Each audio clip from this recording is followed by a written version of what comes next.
جن باتوں پر آپ اللہ کے سامنے جواب دہ ہیں ان میں احتیاط سے کام لیں۔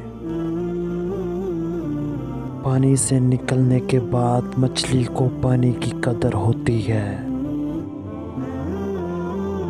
اولاد کو دنیاوی تعلیم دو تاکہ وہ حلال رزق کما سکے اور دینی تعلیم دو کہ وہ اپنی آخرت سنوار سکے۔ ہمیشہ دعا کرو آپ کو 2 کشتیوں کا سوار نہ بننا پڑے۔ حرام کی کمائی سے کیے جانے والے حج کو اللہ قبول نہیں فرماتے۔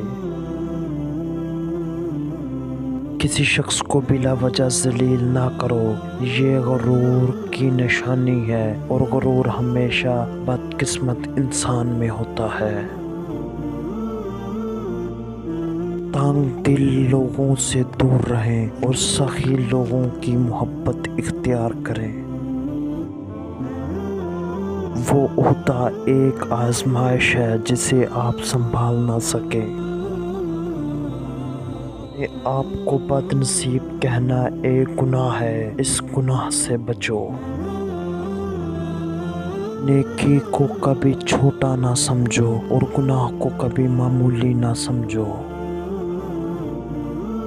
اگر آپ کے ارد گرد غریب لوگ رہتے ہیں تو آپ امیر ہیں، اگر آپ کے ارد گرد امیر لوگ رہتے ہیں تو آپ غریب ہیں۔ غصہ انسان کی تمام اچھائیوں پر پانی پھیر دیتا ہے۔ حال کو بہتر بناؤ، اسی سے ماضی اور مستقبل دونوں سنور جائیں گے۔ زندگی میں پریشانی اور غم تب آتے ہیں جب زندگی اللہ کی احکامات کے مطابق نہ گزاری جائے۔ جو خدا کے بندوں کو چھوڑ کر خدا کی تلاش میں نکلتا ہے وہ کامیاب نہیں ہو سکتا۔